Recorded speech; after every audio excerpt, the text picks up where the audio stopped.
Bonjour à tous, c'est Nathan du blog Investir pour réussir. Aujourd'hui, on se retrouve dans une nouvelle vidéo où je vais essayer de trouver un bien rentable dans la ville de Tulle. Alors, qu'est-ce qu'un bien rentable pour un investisseur immobilier? C'est tout simplement au minimum un bien qui s'autofinance. Donc un bien qui s'autofinance, c'est-à-dire que vous empruntez la totalité de la somme dont vous avez besoin, c'est-à-dire les frais d'achat, les frais de notaire et les frais des travaux. Vous faites un emprunt, vous avez une mensualité et ces mensualités vous permettent de payer, bien sûr, alors vous avez cette mensualité et de l'autre côté vous avez les loyers des locataires. Et les loyers des locataires permettent de rembourser cet emprunt plus de payer les charges additionnelles comme la taxe foncière, les provisions sur travaux, les charges de copropriété, l'assurance propriétaire non occupant, les frais de gestion d'une agence. Donc, je vais essayer donc de trouver un bien rentable dans la ville de Tulle et pour ça je vais m'aider de 6 étapes. Donc, les 6 étapes, vous les retrouvez sur mon écran. On va faire la vidéo comme si vous étiez derrière mon écran et vous allez voir tout ce que je peux faire comme étude. Donc, la prise d'information, je vais me renseigner sur la ville de Tulle parce que c'est une ville que je ne connais pas du tout. J'y suis jamais allé. Je me place vraiment en tant que première recherche d'un bien rentable. La deuxième étape, ça va être l'estimation du loyer. La troisième étape, on va regarder les biens à vendre à Tulle et on va en choisir un pour la suite de notre étude. Quatrième étape, on va faire une estimation rapide du rendement que l'on peut obtenir avec ce bien immobilier et la location et on va en tirer des conclusions s'il faut transformer le logement pour améliorer la rentabilité. Cinquième étape, on va calculer les mensualités du crédit et on va voir si on est au minimum à l'autofinancement, voire mieux si on arrive à dégager un cash flow positif. Et la sixième étape, on va utiliser mon comparateur personnel pour étudier différents scénarios, par exemple un prix d'achat inférieur, par exemple des loyers plus hauts. Voilà, on va pouvoir jouer sur plusieurs paramètres comme ça. Donc on part tout de suite pour l'étape numéro 1. La prise d'informations sur la ville de Tulle. Donc ce que je recherche toujours, c'est le nombre d'habitants dans la ville. Donc,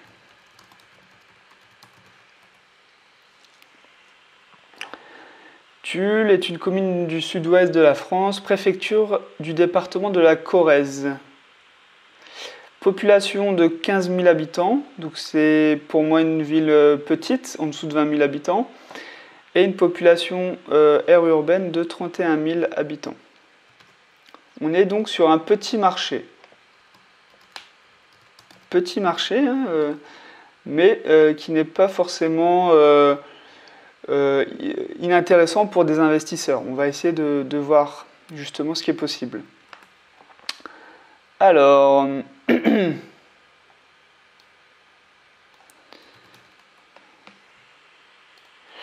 je vais regarder où se trouve la ville de Tulle par rapport à la France.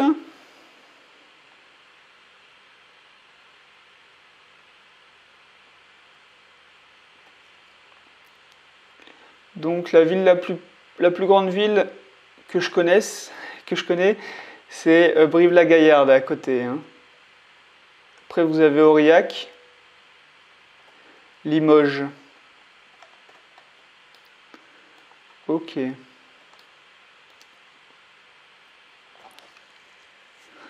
On va regarder s'il y a des universités. Pourquoi? Parce que les universités, ça attire, enfin ça accueille des étudiants et les étudiants sont intéressants pour nous en tant que propriétaires. Ah, il y a quand même un IUT.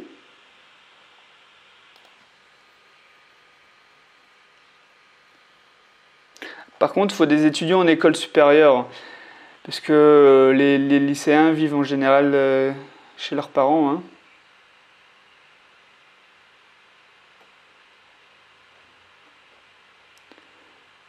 Alors, je vais taper ça directement dans la barre de recherche.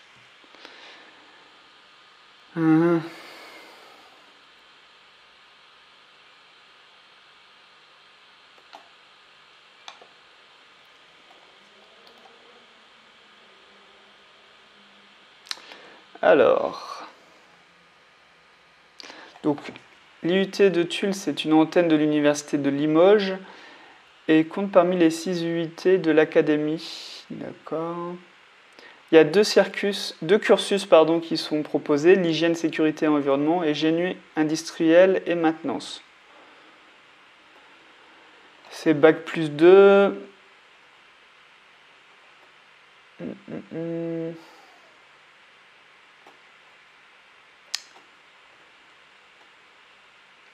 n'y a pas l'air d'avoir énormément d'étudiants et de formations intéressantes d'écoles supérieures réellement. Donc je vais taper aussi combien d'étudiants à Tulle.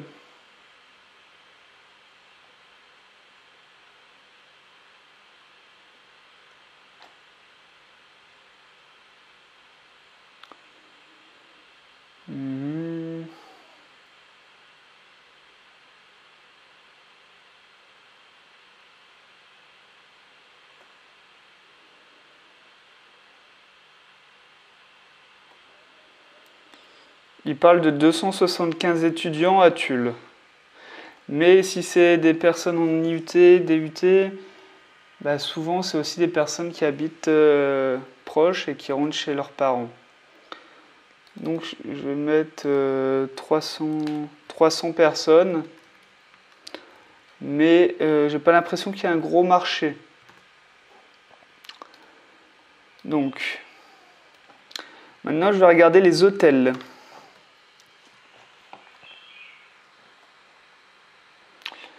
On retrouve quelques hôtels quand même. 3, 6, 7 hôtels. Ça peut être intéressant pour ceux qui veulent faire de la location saisonnière, de la location Airbnb.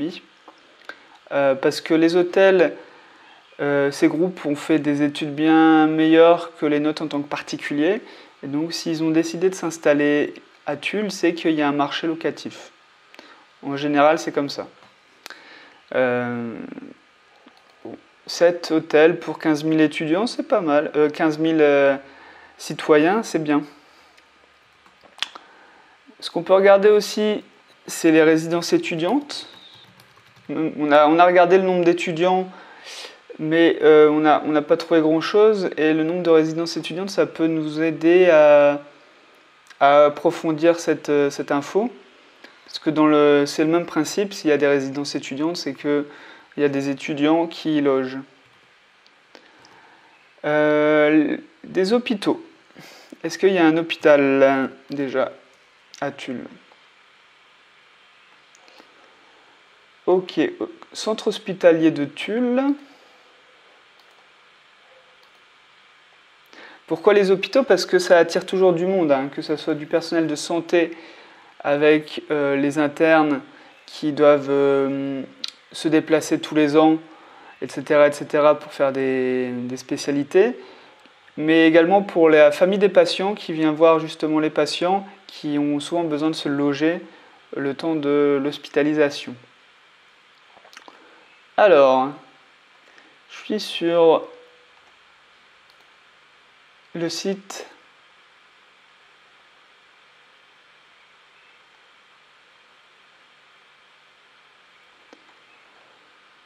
Maintenant, il faut trouver les informations clés, c'est-à-dire le nombre de lits, le nombre de personnes hébergées et le nombre de professionnels.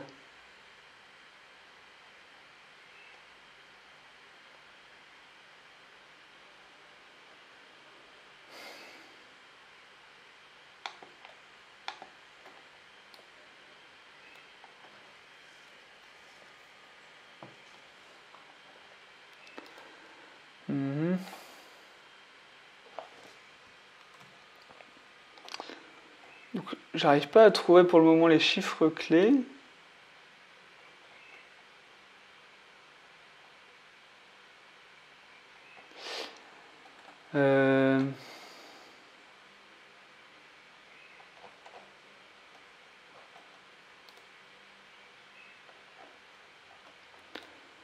Peut-être dans nos services. On voit déjà qu'il y a 6 services.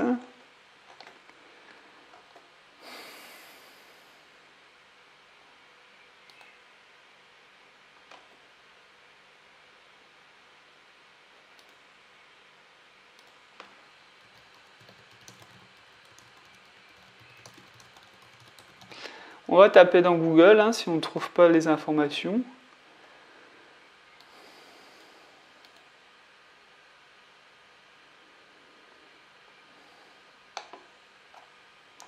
Tiens, historique, il y a peut-être des chiffres. Les chiffres. Alors,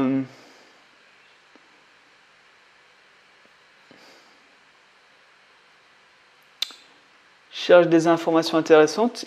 Il y a 660 lits. Donc après, c'est réparti dans différents services. Il y a de l'EHPAD, 140 lits en EHPAD. Donc on va dire 500 lits. Il y a 1315 personnes qui travaillent fin décembre 2018 à cet hôpital. Ça, c'est beaucoup, hein. 1300 personnes. 1300 personnes et 500.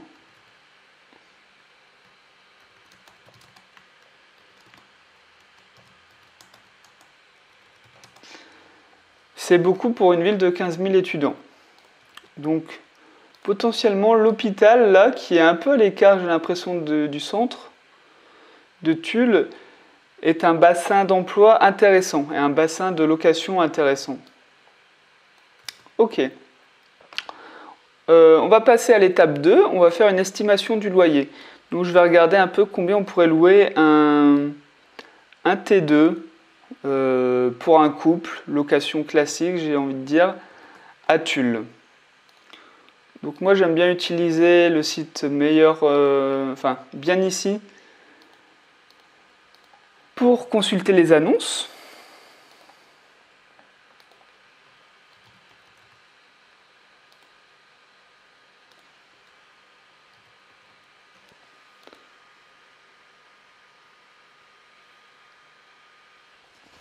Donc là j'espère que pour un T2 ça va aller, qu'il y aura assez d'offres.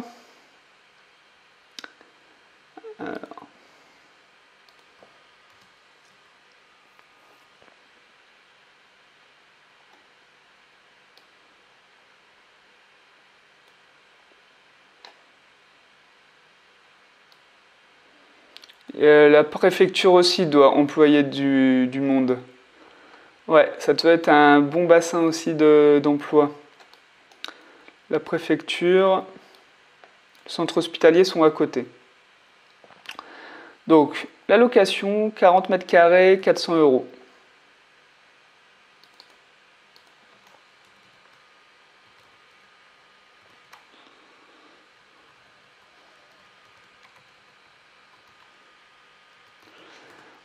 On regarde en fait tout simplement le prix du marché. Là, on a un T1, 307 euros. On va le noter quand même.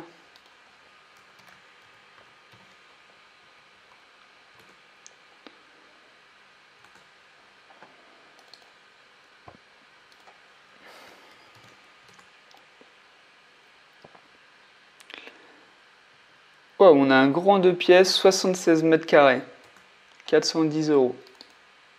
Ah ouais, très très grand. Hein.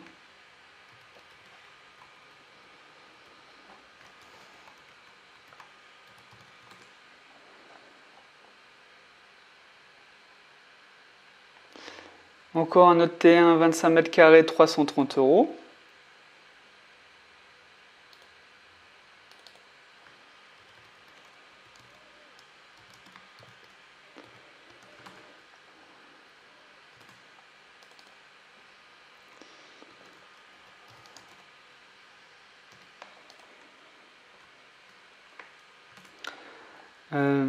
Ici, on a deux biens. On en a un, donc un T2, 46 mètres carrés, 420 euros.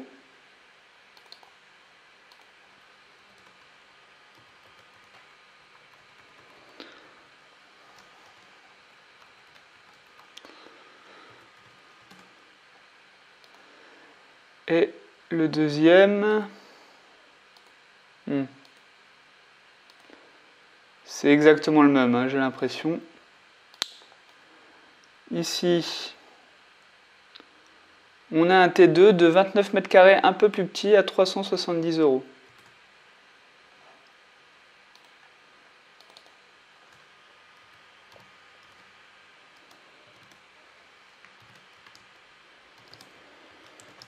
Ok, 29 mètres carrés, T2.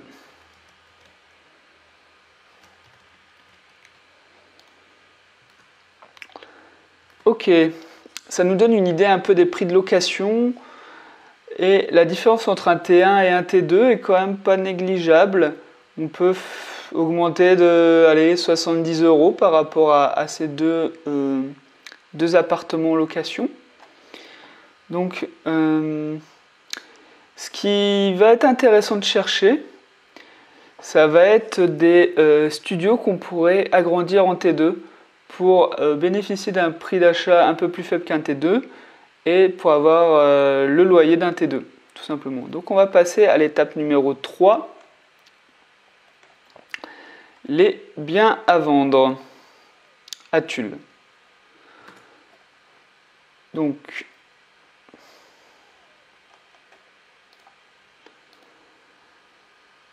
on va mettre une pièce maximum.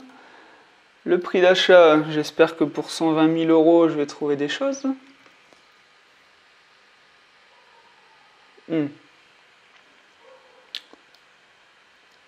On a un appartement. On a un appartement.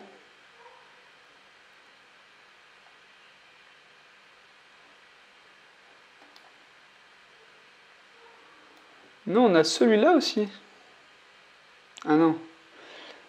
On a un 2 pièces. On a celui-là, 24 mètres carrés.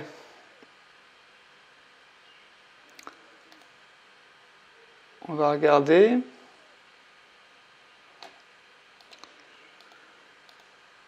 « 24 mètres carrés, ça me paraît un petit peu petit pour créer un 2 pièces.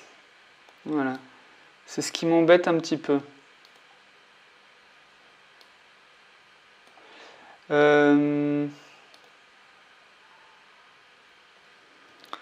me faudrait 27 mètres carrés minimum.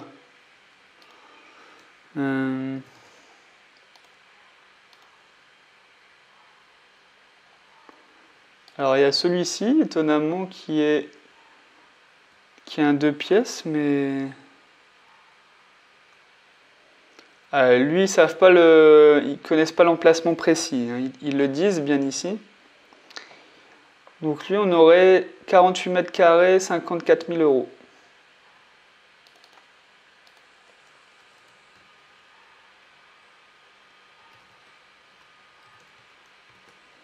« 54 mètres carrés de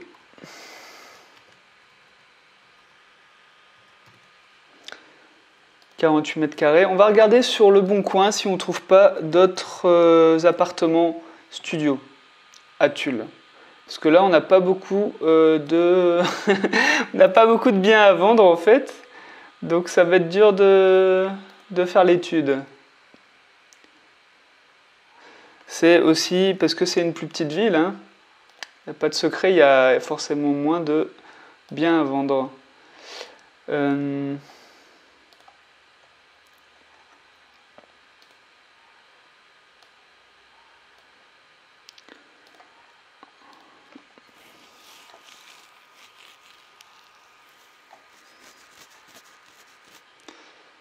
Ah, là on a un bien intéressant. Une pièce, 30 mètres carrés. Ok. « 30 mètres carrés, donc il y a la place pour faire un 2 pièces. Composé d'une pièce et d'une cave. Super.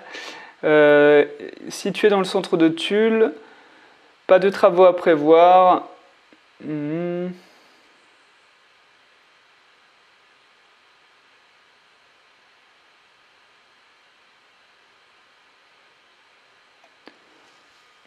Ok, bah ça c'est intéressant.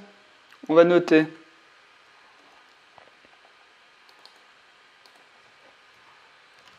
« 33 000 € T1, 30 mètres carrés. » Ok. Bon, on va partir sur ce bien parce que on n'a pas non plus 10 000 10 000 biens possibles. Alors il y en a d'autres hein, sur le Bon Coin, mais ils sont plus chers. 45 000 €, donc autant prendre le plus propre, enfin le moins cher et qui n'a pas l'air dégueu. Donc on va prendre ce bien là. Et on va passer du coup à l'étape 4.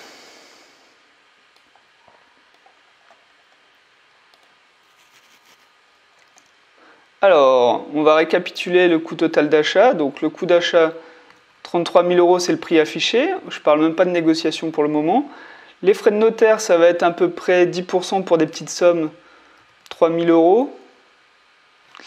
Les coûts des travaux. Donc nous, l'objectif, ça va être de monter une cloison pour créer une chambre et ainsi pouvoir louer l'appartement comme un T2. Donc après, il faut voir l'agencement de l'appartement, hein, si c'est possible de faire comme ça.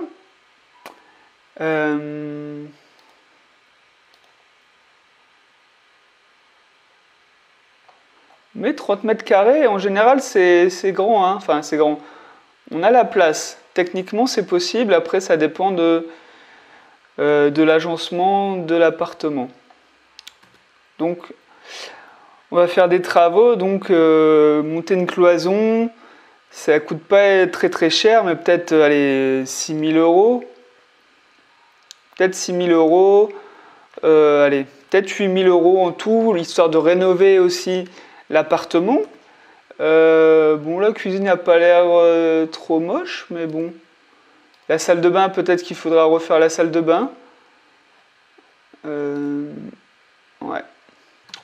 Bon, à voir, je mets 8 000 €. Il va bien sûr falloir faire passer un artisan pour faire chiffrer les travaux.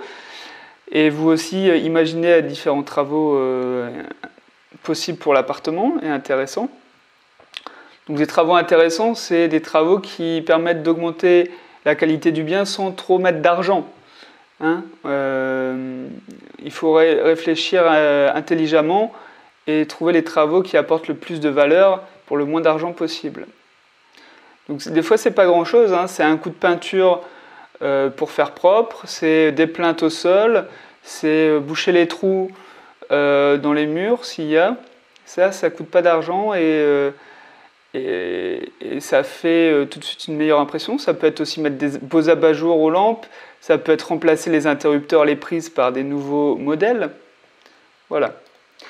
Donc on aurait un coût total d'achat de 36 plus 8, 44 000 €.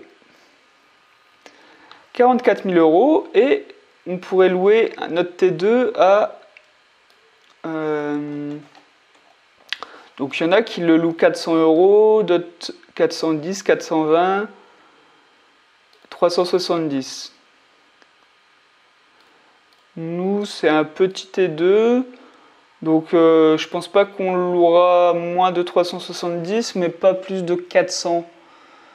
Donc on va partir sur du 380.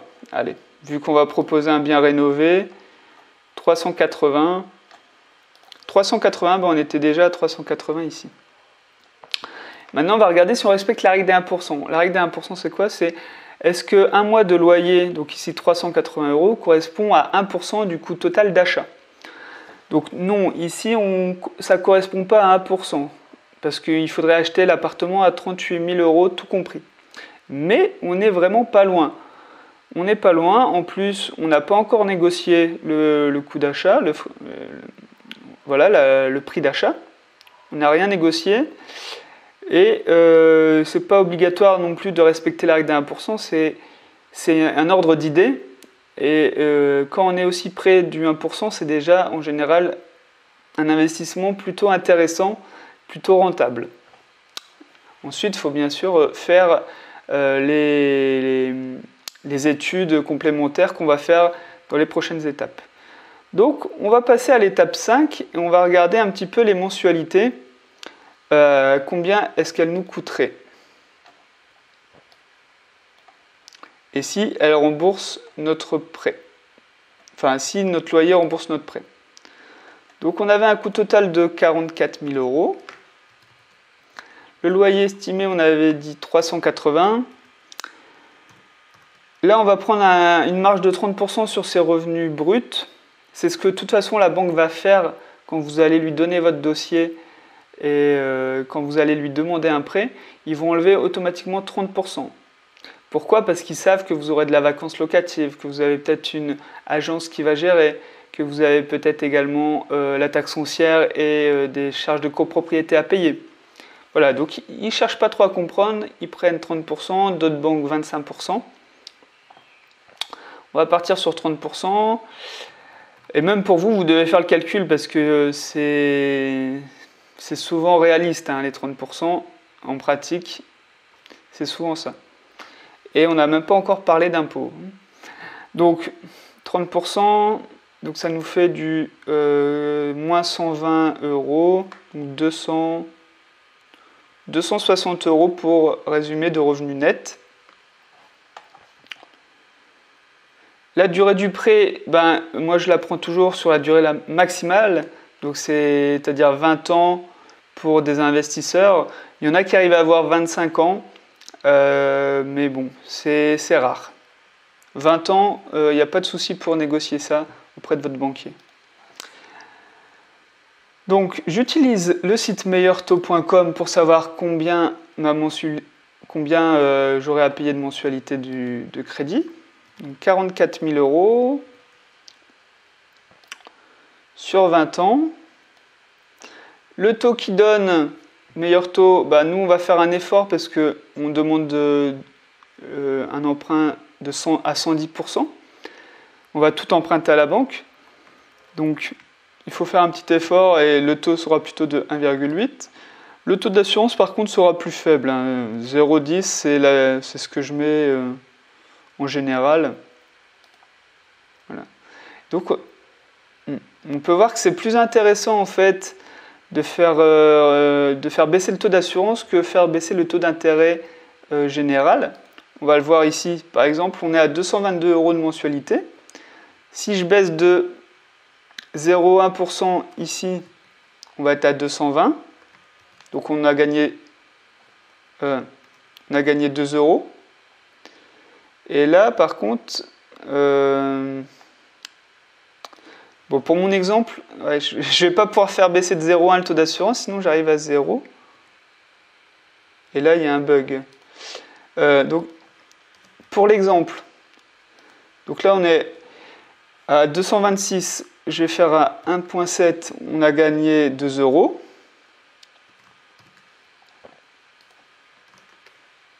Et là, on a gagné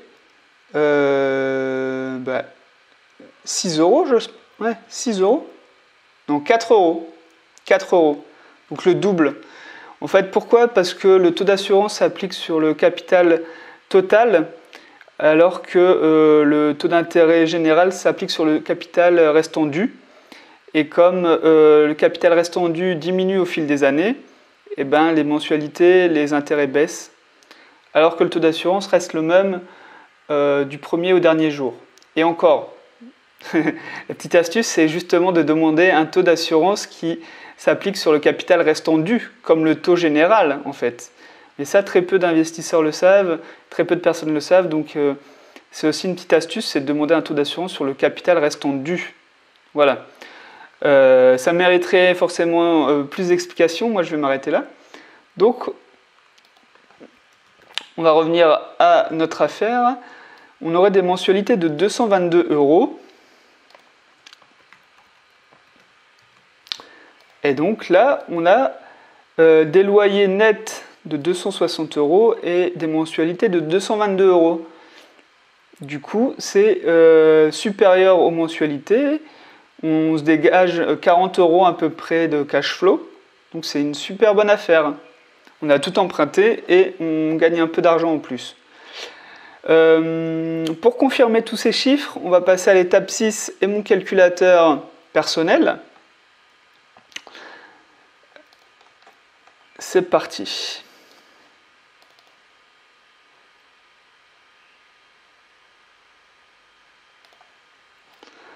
Alors, on est sur un bien de 30 mètres carrés. Prix d'achat 33 000 €. 33 000 €. Hein. 33 000 euros sans négociation en plus, hein, donc c'est l'avantage aussi des villes plus petites, c'est que les prix sont moins chers. Donc on peut commencer aussi avec des plus petites sommes et se faire un peu moins peur. Mieux maîtriser en tout cas son investissement. On est sur des montants de travaux de 8 000 euros. C'est ce que j'ai estimé.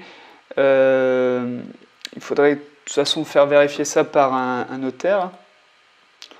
Là, les frais de notaire, lui, il me dit que j'ai plus de 10%. C'est vrai que pour des petits montants, le pourcentage va être plus élevé que si c'était pour un montant de 100 000 euros. Mais bon, ok. Les frais bancaires, donc c'est les frais demandés par la banque. C'est vrai qu'on va peut-être vous demander 500 euros. En moyenne, c'est ça. Vous pouvez les négocier à 0 euros. C'est ce que je vous conseille, mais bon. On n'arrive pas toujours à avoir ce qu'on veut, hein. Il faut savoir lâcher à des endroits pour avoir ce qu'on souhaite au final. La valeur du mobilier, moi c'est vrai que je conseille toujours de louer en meublé pour profiter du régime LMNP, du loueur meublé non professionnel. Surtout quand vous êtes dans vos premiers investissements, louer en meublé ça va vous permettre d'amortir le prix du bien et d'amortir le prix du mobilier. Mais aussi de trouver des locataires plus facilement parce que vous rendez un service clé en main. Donc le locataire n'a qu'à venir avec sa valise et il peut s'installer. Il n'a pas de meubles à acheter, etc. Et l'avantage aussi, ça permet de louer plus cher parce que vous louez un bien meublé aussi. Donc on va dire 1 500 euros pour le lit, la table, les ustensiles de cuisine. Voilà. Donc on a un coût total de 46 000 euros. Pour le financement, on va tout emprunter. Un taux d'intérêt d'1,80, une durée d'emprunt de 20 ans et un pourcentage d'assurance du crédit à 0,10. On a des mensualités de 234 euros. Déjà, c'est un petit peu plus élevé parce qu'on a inclus un peu plus de frais et valeur du mobilier. Alors, après, il y a une partie fiscalité. Donc, moi, je ne peux pas la prendre en compte dans cette vidéo parce que ça dépend de chacun. Chacun a un TMI différent. Le TMI, c'est par rapport à vos revenus de salarié. Donc, vous êtes dans une tranche d'imposition de 0% pour ceux qui n'ont pas de revenus, 14%, 30%, 40%, etc. Et il faut savoir que les revenus immobiliers s'ajoutent à vos revenus de salarié. Donc, si vous êtes à une tranche à 30%, vous allez devoir donc payer 30% d'impôt sur ces revenus immobiliers, plus la CSG de 17,2% qui correspond aux prélèvements sociaux. Donc, si vous êtes à un TMI de 30%, vous allez payer 47,2% d'impôt sur chaque euro touché par l'immobilier. Ce qui ne veut pas dire que cet euro va dans votre poche, parce que vous devez rembourser votre prêt et toutes les autres charges qu'on va voir. Donc ça à prendre en compte. C'est pour ça que la location meublée permet de réduire, de créer un déficit en amortissant le prix du bien. En fait, vous allez déclarer moins de revenus immobiliers pour résumer, et donc même ne pas payer d'impôts les premières années, surtout si vous faites des travaux, et par la suite réduire vos impôts pendant 4-5 ans minimum sans payer d'impôts hein, quand vous faites quelques travaux et que vous amortissez le prix du bien et le prix du mobilier. Voilà. C'était une petite aparté. Donc concernant les recettes locatives, on va se baser sur 2 semaines par an, ça correspond à 4%. On va viser un couple ou une personne seule qui veut vivre dans un T2. Donc en général, il y a une certaine stabilité. Donc 4% c'est 2 semaines. Les loyers mensuels, charges comprises, donc on avait dit 380 euros.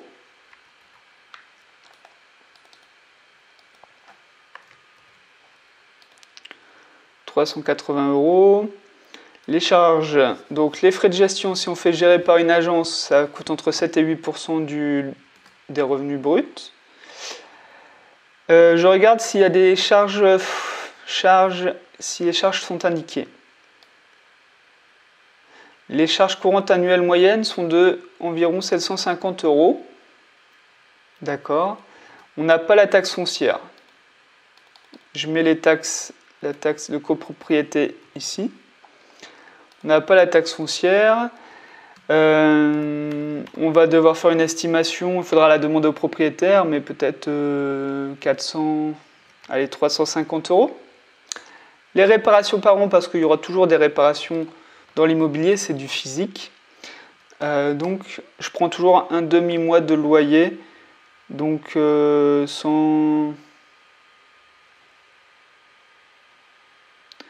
190 € dans notre cas. L'assurance propriétaire non occupant, ça sera pour un petit appartement une centaine d'euros. Et les frais d'entrée-sortie, moi je paye 75 € par entrée et par sortie d'un locataire dans mes biens immobiliers. Donc j'ai gardé 75 €. Mais c'est vrai que pour vous, ça risque d'être plus, hein. J'en ai conscience. Souvent, ils demandent même un demi-mois de loyer. Les agences sont gourmandes, hein. Il va falloir négocier aussi. Alors, ce qui nous donne des chiffres. Rendement brut de 9,43 et rendement net de 5,62. On voit qu'il y a une grosse différence entre le brut et le net parce qu'on a les charges entre les deux. Et donc, au final, alors qu'on pensait avoir 40 € de cash flow, quand on prend tous les chiffres en plus, quand on prend tous les chiffres en compte, on se rend compte qu'on est à moins 17 €. Donc, c'est pas foncièrement mauvais, hein, mais on n'est pas à l'autofinancement. Donc ça fait quand même moins 200 € à payer de sa poche. Enfin, voilà, c'est pas grand chose, mais pour le principe, c'est pas ce qu'on recherche quand on est investisseur. Il faut qu'on arrive à améliorer ces chiffres. Donc je vais enregistrer le scénario. Avant, je supprime d'autres scénarios qui n'ont pas de rapport avec cette vidéo. Donc, achat à 33 000 €. Donc, on peut faire une estimation sans agence, déjà.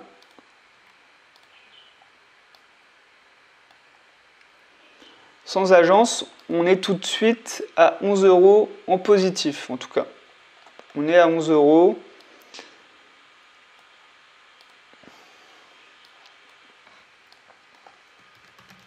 Donc déjà, ça peut être une solution, hein, tout simplement, c'est de passer un peu plus de temps sur votre bien, tout en sachant que c'est un T2 avec un locataire stable qui devrait rester au moins 2 ans en moyenne, donc qui n'aurait pas trop de travail.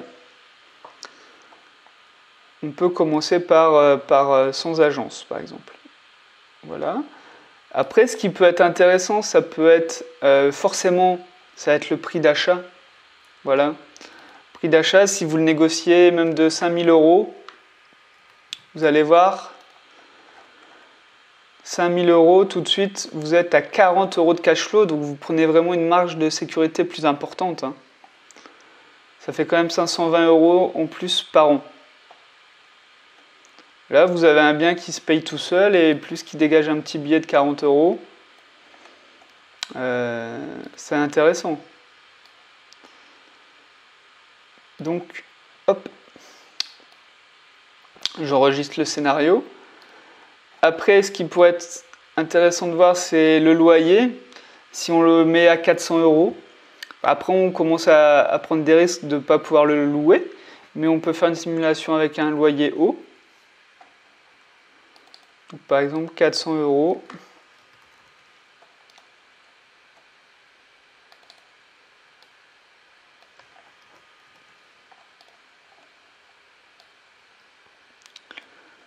Tout de suite, on a 62 € de cash flow. Ça, il ne faut pas prendre en compte, hein, c'est par rapport à la fiscalité. Ce qui nous intéresse, c'est vraiment le cash flow. Donc vous voyez, en augmentant seulement de 20 € par mois, la différence qu'on peut avoir.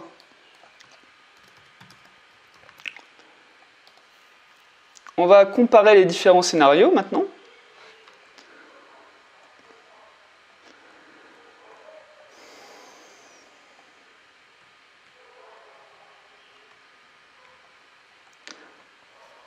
Donc ici, on a bien une différence entre, on voit bien l'évolution du cash flow qu'on peut avoir avec un investissement, j'ai envie de dire, sans négociation, sans rien. Déjà, on l'a transformé en T2, c'est ce qui nous permet d'être si proche que ça de l'autofinancement, hein. Si on avait pris un loyer d'un studio, jamais on serait arrivé à ce cash flow. Vous pouvez refaire le calcul chez vous, hein. Vous louez au lieu de 380, vous louez à 300 €, vous le verrez tout de suite. Vous enlevez les travaux, mais ça sera pareil, hein. Ce sera pire. Même. On voit que tout de suite, si on fait sans agence, ben, on arrive à l'autofinancement. Et si on fait sans agence, plus qu'on négocie 5000 €, eh ben, ça nous fait une marge de sécurité de 40 €. Bien sûr, ça ne nous permettra pas de quitter notre travail, 40 €, mais ça nous permet de faire une affaire vraiment rentable et de se mettre dans le bain et d'augmenter, mine de rien, ses revenus. C'est la première étape pour augmenter ses revenus. Voilà, sans prendre trop de risques avec des petites sommes. Le loyer, après si on augmente le loyer à 400 € par mois au lieu de 380, on arrive à près de 60 € de cash flow tous les mois. Tout ça, on a quand même pris en compte une vacance locative et toutes les charges, hein. Donc on est sur des chiffres plutôt réalistes. Voilà. Pour le rendement, même si c'est pas très intéressant, parce que ce qui est important, c'est de savoir ce qui rentre dans notre poche ou ce qui sort de notre poche tous les mois. On a des rendements nets qui vont évoluer de 5,62 à presque 8%. Je prends net de charge et je prends pas... ça prend en compte la fiscalité. Ouais, le rendement net augmente vraiment parce qu'on a réussi à diminuer les charges, à acheter moins cher et à louer plus cher. Donc là, forcément, si on joue sur les 3 tableaux, forcément, on gagne plus. Voilà. Donc j'espère que vous, si vous habitez à Tulle, vous avez appris des choses et que vous vous êtes rendu compte qu'il était possible d'investir dans l'immobilier, de trouver des biens rentables et d'emprunter la totalité du crédit. Donc vous pouvez démarrer avec 0 €, hein. C'est ça la magie de l'immobilier. Vous créez un patrimoine grâce à l'argent des autres. C'est ça la magie.